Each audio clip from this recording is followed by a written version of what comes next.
ઉત્તર પ્રદેશના મહંત યતિ નરસિંહાનંદ સરસ્વતીના વિવાદિત નિવેદનના કારણે આજે મુસ્લિમ સમાજમાં ભારે રોષ ભભૂકી ઉઠ્યો છે।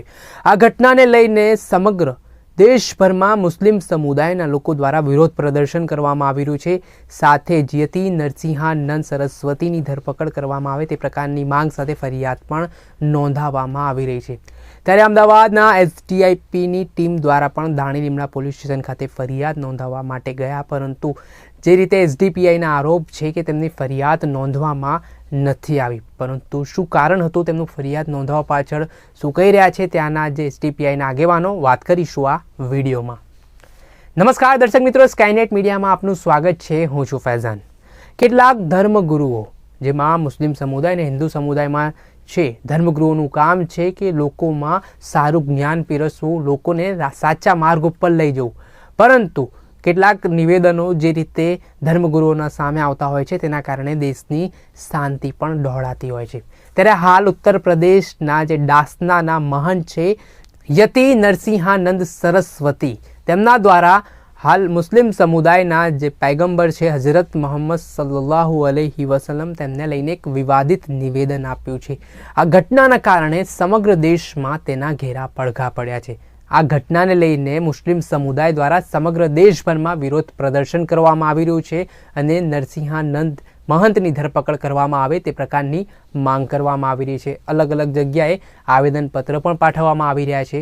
ત્યારે આને લઈને ગુજરાતમાં પણ એસડીપીઆઈ દ્વારા અમદાવાદ ખાતે દાણી લીમડા પોલીસ સ્ટેશનમાં જ્યારે તેઓ ફરિયાદ કરવા માટે પહોંચ્યા, ત્યારે એસડીપીઆઈના આગેવાનો છે તેમનો એવો આરોપ છે કે તેમની ફરિયાદ નોંધવામાં નથી આવી। આ મામલાને લઈને શું કહી રહ્યા છે એસડીપીઆઈના આગેવાન? जय हिंद, जय भारत, जय एसडीपीआई। दोस्तों, 2 दिन से एसडीपीआई की टीम लगातार हज़रत मोहम्मद सल्लल्लाहु अलैहि वसल्लम के खिलाफ जो अल्फाज यूज़ किए हैं, उस अल्फाज यूज़ करने वाले के खिलाफ एफआईआर दर्ज करने के लिए लगातार कोशिश कर रही है दाणी लिमड़ा डिवीज़न में। कल भी हम लोग आए थे, शाम को 6 बजे से 9:30 बजे तक पीआई साहब हाजिर नहीं थे।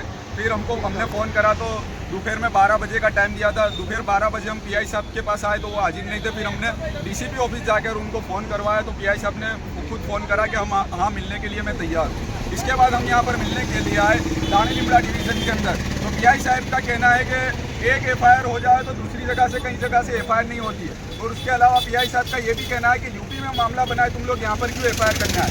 तो ये उसके अलावा एक और सवाल है कि हमारे विस्तार में आप लोग शांति का भंग कर रहे हैं, बल्कि हमको देश में शांति स्थापित हो और अराजकता ना फैले, इसी वजह से आए। क्योंकि जो भड़काऊ भाषण, जो 2 कम्युनिटी को आपस में टकराने वाले जो भाषण होते हैं, उसी के खिलाफ हम एफआईआर करना है। और उसके बदले इल्ज़ाम ये हमको मिलता है कि भाई आप लोग मेरे डिवीज़न को क्यों वो करना चाहते हो, आप यूपी में जाके करो। भाई जो इंसान दाणी लिमड़ा डिवीज़न का रहने वाला है, वो दाणी लिमड़ा डिवीज़न में रहकर उसकी अगर धार्मिक भावना, धार्मिक जो उसका आहत हुई है धार्मिक, उसके विरुद्ध वो इंसान यहाँ डिवीज़न का है तो वो यहीं पर जाएगा ना, और कहाँ जाएगा। और पुलिस देश की सुरक्षा के लिए, और गुजरात पुलिस का बहुत अच्छा काम है, सबको मालूम है। और हम गुजरात में शांति बनी रहे, और गुजरात पुलिस को हम सपोर्ट करने के लिए आए कि ऐसे वीडियो जो गुजरात के अंदर सोशल मीडिया पे वायरल हो रहे, जो किसी धर्म के विरुद्ध चल रहे, और ये वीडियो अमुक सामाजिक लोग भी जो भी चला रहे हैं, उनको भी ये मैं कहना चाहूँगा कि इसको रोके। ये भारत को आपस में तोड़ने और गुजरात को आपस में तोड़ने और लड़ने झगड़ने के लिए जो षड्यंत्र जो चल रहा है आपस में कम्युनिटी को लड़ाने के लिए, तो उससे रोका जाए, इसीलिए हम लोग आए। और पीआई साहब का ये कहना है कि हम एफआईआर यहाँ पर नहीं लेंगे। तो ये बड़ा सोचने का विषय ये कि पुलिस किसके लिए है। पुलिस प्रोटेक्शन जनता को देती है।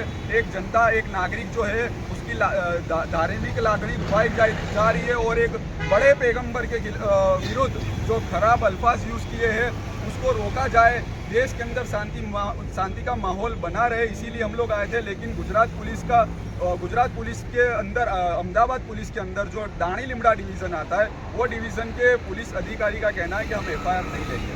ये बड़ा सोचने का विषय है हमारे पुलिस डिपार्टमेंट को, और समझने का विषय है कि जनता आपस में मेल जोल कर रहे और प्यार मोहब्बत से रहे। हम इसीलिए आए थे, लेकिन लॉ एंड ऑर्डर मेंटेन रहे इसीलिए। लेकिन आने वाले समय में हम आगे की जो रणनीति तय करेंगे हम, और उसके बाद आगे हमें क्या करना है वो भी तय करेंगे।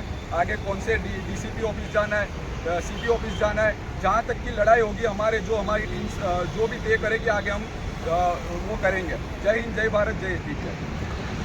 આ હતા એસડીપીઆઈના અમદાવાદ મીડિયા ઇન્ચાર્જ અમીન અજમેરી. તેમનું કહેવું છે તેઓ એફઆઈઆર એટલા માટે નોંધાવા ગયા છે કે આજે સમગ્ર દેશભરમાં યતિ નરસિંહાનંદ સરસ્વતી સામે જે હાલ વિરોધ પ્રદર્શન ચાલી રહ્યું છે તેમાં ગુજરાતની શાંતિ ના ડહોળાય ને ગુજરાતમાં મુસ્લિમ સમુદાયના લોકો વિરોધ પ્રદર્શન કરવા માટે રસ્તા ઉપર ના ઉતરે તે પહેલાં એફઆઈઆર દાખલ કરી લેવામાં આવે તો શાંતિપૂર્ણ માહોલમાં આ વિરોધ છે તે મુસ્લિમ સમુદાય કરી શકે. પરંતુ આ હાલ વિવાદ વકરતાની સાથે સ્કાયનેટ મીડિયા દ્વારા દાણીલીમડા પોલીસ સ્ટેશનના ઇન્સ્પેક્ટર સાથે પણ આ મામલે વાતચીત કરવાનો પ્રયાસ કર્યો. જો કે પોલીસ ઇન્સ્પેક્ટર કોઈ મિટિંગમાં હોવાથી તેઓ અમારા સવાલોના જવાબ આપી શક્યા નહોતા.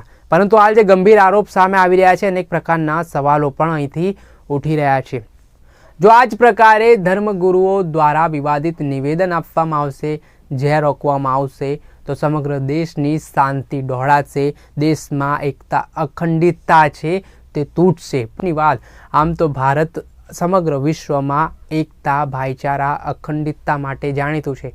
પરંતુ છેલ્લા ઘણા સમયથી રાજકીય નેતાઓ પણ પોતાના રાજકારણ માટે જે રીતે ધર્મનો ઉપયોગ કરી રહ્યા છે, જાતિઓને લડાવી રહ્યા છે, ધર્મને લડાવી રહ્યા છે, તેના કારણે એક નફરતભર્યો માહોલ પણ ઊભો થઈ રહ્યો છે. ત્યારે જોવાનું રહ્યું કે આગામી સમયમાં આ કેસમાં જે રીતે ઉત્તર પ્રદેશમાં ભારે વિરોધ પ્રદર્શન થયું ત્યારબાદ યતિ નરસિંહાનંદ સરસ્વતીની ધરપકડ કરવામાં આવી છે. ત્યારે હાલ ઠેર ઠેર આવેદનપત્ર પણ પાઠવવામાં આવી રહ્યા છે. ત્યારે આ ઘટનામાં આગામી સમયમાં કઈ પ્રકારની કાર્યવાહી પોલીસ તંત્ર દ્વારા કરવામાં આવે છે. દર્શક મિત્રો, ત્યાર સુધીમાં બસ આટલું. આવા નવા વિડીયો સાથે આપને માહિતગાર કરતા રહીશું. એટલે સ્કાયનેટ મીડિયાને આપ લાઇક કરો, સબસ્ક્રાઇબ કરો અને શેર કરવાનું ભૂલતા નહીં.